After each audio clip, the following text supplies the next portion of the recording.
sa luyo sa salog Jordan. Upo ni luwas ang iyang mga tinunan. Kan samtang natatanawan niya si Jesus nga nalabay, nagsiring siya, "Kitaa ang kordero sa Dios." Nakabati ang duwa ng mga tinunan sa ginsaring ni Juan nga sinunod sila kan Jesus. Liningin si Jesus nga nakikita niya nga nagsusunod sila sa iya, nga ginsaring sila niya. Sino man ang iyong ginbibiling, nagsiring sila sa iya, "Rabay, nga ang karuyag Simon, magturot-turot. Diin ka man na ako'y." Ginsiring sila ni Jesus, "Upod ka mo, nga makita ka mo." Sanglit pinupod sila, nga nakikita nila ang iyang okyan, nga linungon sila sa iya, sidon manta nga daw. Maabot na adto sa ika-alas 4 sa nakurulpon. Si Andres, ang bugto ni Simon, aman usa sa duwa nga mga nagpakabati kan Juan, nga ninupod siya kan Jesus. Siyahan nga nayagian niya, aman niya bugto nga si Simon, nga niya iniginsiring. Nahikitan namon ang Mesiyas, nga ang karuyag Simon dinihugan. Niyan, ginara ni Andres si Simon, ngadto kan Jesus. Gintutukan si Simon ni Jesus, nga ginsiring, "Ikaw si Simon, nga anak ni Juan, pangangaranan ka masifas." Nga po ni Bubad Pedro. Ang Ebanghelyo sa Ginoo. Pagkayaan ka, Kristo.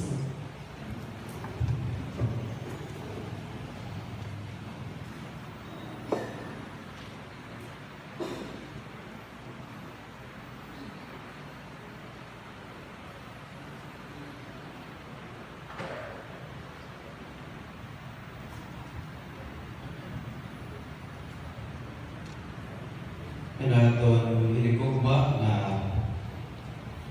rektor sini nga dambana nga Paris Priest Reverend Father Roberto Cisneros, sa naton diakono si Reverendo Mark Chulo Palma,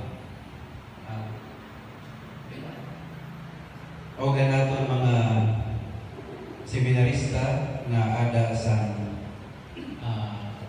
last part sa kera program Spiritual Integration Year sa iyo nga andiana ang aton mga hermanos di hermanas mayores nga sa tanan nga tumutuo tidak sini aton gin papasidunggan wala iba kundi ang aton Ginoong Kristo mismo tidak sa naging bantok nga traslasyon sa Black Nazareth.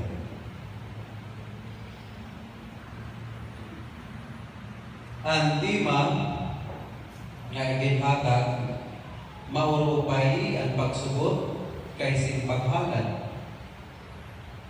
First Book of Samuel, chapter 15, verse 22. Nga sa pagpadayon sa mga naglalakon kay Jesus. At this kami magpakadig samtang nagliliwan ako, nabatian ko kag Padre Ubik nga sa mga naglabay ng mga misa, ang mga naghatag pamalandong mag-upay. Nagka-praise or lugod ako. Kaya mga mag-upay at doon mga nauna.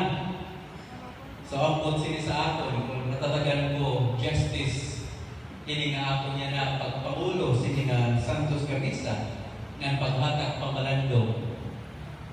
But I pray to God, I pray to the Holy Spirit, that He may enlighten me and give me the words appropriate to the theme given to me. Ang bababa, bahala na ang Ginoo. Mga hinigugma akong mga mabutuan nila kang Kristo.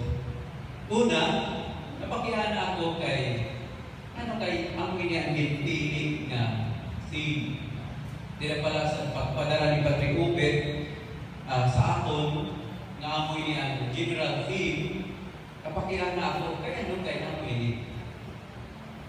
Nasa kay amoy ito ng gintawarusahan sa mga meetings, amoy ni ang ginawa. It means that it is inspired by the Holy Spirit. Kaya di man ini magawas na tema, kundi tungod sa inspirasyon sa Espiritu Santo. Diyan ako maarang ko na naman karoyan sa Diyos, kaya pagawas niya na, hindi sining atong pagsauro sa ika-11, no? Na selebrasyon hindi sa aton lokal na dambana. Nga sa aton pamalandong, nasugara ko kanina nga kapurian up, no? Pag-connect sa aton general theme nga sa aton kinsa sa uro nga napina sa mga pagbasa. Ikang sansyahan na pagbasa, siyahan nga surat ni Apostol Juan nga ngala sa Ebanghelyo. But I believe God will give me, nasulat ako, appropriate words that can inspire you. And maybe can also inspire me. Kaya bisan kon ako ang naghahatag pamalandong, nato ako nga magkaka-inspire liwat ini sa aton. Kay siyahan, nila sa pagsugot ko kay Father Ubed, no? Na magpangulo sini nga Santos na Misa, nga maghatag sin pamalandong nila sini nga Santos na Misa. There is something that God would like to come up. Una, nasugad na maurupay ang pagsugot kay sin paghalad. Di na pala sining gabahin, mga utuan, may na iginahakag ng pamalandong. Para sa amon mga kapalian, we have this vow sa amon ng mga diocesan priest, labot sa akon na third order sa Franciscan. Sa amon sa mga diocesan priest, may duha nga vows. Ang siyahan, obedience. Tapos ikaduha, celibacy. So, siyahan, obedience. So, di na pala, ginaaghat na kami sa pag-ukoy sa kinabuhi na masinugtanon. Sa mga religious, tulo ang vows. Obedience, chastity or celibacy, and poverty. Apian, pag-ukoy sa kinabuhi ng pablas. Pero may na mga religious communities na upat ang ira vows. Obedience, permanente api, no? Obedience, chastity or celibacy, poverty, nga di ba? Obedience to the Pope, to the authority of the Church. So may nasa espesyal na pagsugot sa kung ano man ang iginahatag na mga panunduan sa Santo Papa. Although, sa pag-usan, ada na ang obedience. Ngan sa kadamo nga ako nakaistorya ng mga kapalian, labi na ang mga maedad ng kapalian, nasugad na masayon at pag-ukoy sa kinabuhi nga silibig. No? Pagbatanong ka pa, may urge, no? Minsan naman yung struggle, pagbata ka pa kuno. Tapos, naabot ang panahon na talampasan mo ini, kaya di man ini permanente, no? May dala kung sa panpa season.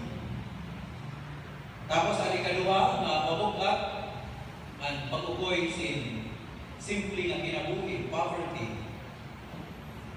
Ang diri maging materialistic. No? O kaya ang pagtalikod sa mga butang na tunan-on. Ngan, ang pinakamapuri, nasugad ang mga nakaistorya ko mga kapatikan, gabi na mga tigurang, ang pinakamapuri, buhaton, gabi na kumailad ka na, tapos may tungod, may ka naging kakaptan na office o kaya power, makuri na ang pagsugot. Makuri ang pagtuman sa kung anuman ang ginahatag nga buruhaton. No? Kaya pwede na bagaw, pwede na magreklamo.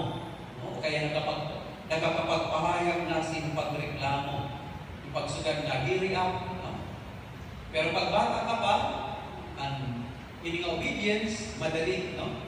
Kaya una, may kahadlok. No? Nahadlok ka pa. Nahadlok ka sa limong superior. Nahadlok ka sa limong obispo. O kung hindi man obispo, kung assistant parish priest ka pa, sus, magsinagtanong ka pero ka tangdo. Nalabi na ang mga laiko, no? Pero yung nasunod tanong sa padi, no? Kung ano ang ipapahayag sa padi, sus, tagsayo na masugad, uudayon, no? Walang pag-aatubili, no? Nasugad. Pero pag naabot ka na sa edad, no? Nagkakamayada ka na edad, no? Tigmataas, tig-un-or sa imo edad, labi na po, may ka na kapaktan na authority, ada ka na sa gabong, ada ka na sa kataas na office, halimbawa, vicar general ka na, o kaya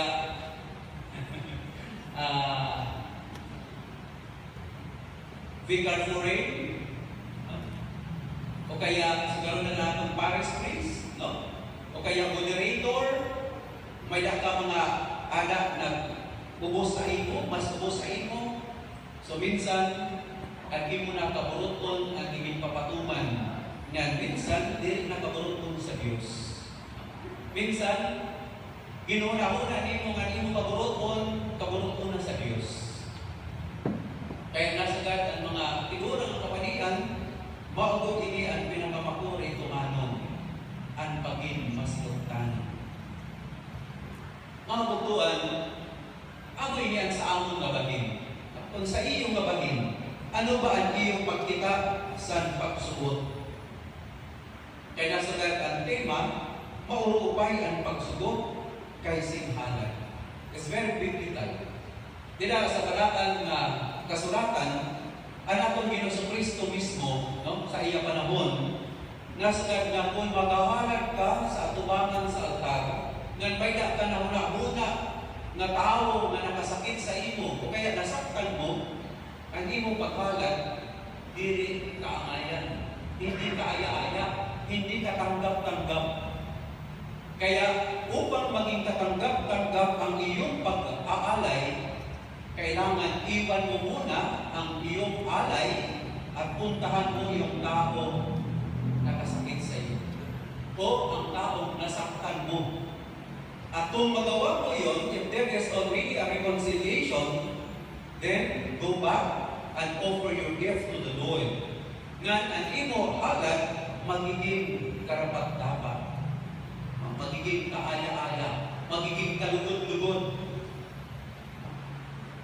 Pero may mga tao, mga kabutuan, mabisan ano na advice, halimbawa, may da siyang saktan, may da siyang na-offend, tapos, pagkupay mga halad, no? Tigdarama ang mga halad, kay makikita sa mga tao. Pero, at the back of his mind, no? Of his or her mind, ay nakain siya mga tao nga kasunan. Itutok sa natong Ginoong Kristo na hindi ka paghalad, hindi ka aya-aya, hindi ka tanggap-tanggap. Kung sumatan ka sa imo parish priest, kung sumatan ka sa imo sangkay, sumatan ka sa maarang sa sitwasyon na antes ka maghalag ka tuwang na hindi ka tao nga imong saktan o kaya nakasakit sa imo, pakireconcile. Ay mga tao na sagat, bahala na. Maghahalag na ako, kahiliwi ang Ginoo, maungan ang akong ginahalaran, diri man siya. So nag-isip kita na ang atong halad kakaroon sa Diyos. Bisan kon, mayada kita mga grudges, mayada kita mga suol sa una-una, sa kasing-kasing. In-insist naton, anaton karuyan, nga kakaroon sa Ginoo ang atong mga halad tungod kay nasulat kita nga, kay tapos man ang atong paghalad, basta kinasing-kasing ang atong paghalad,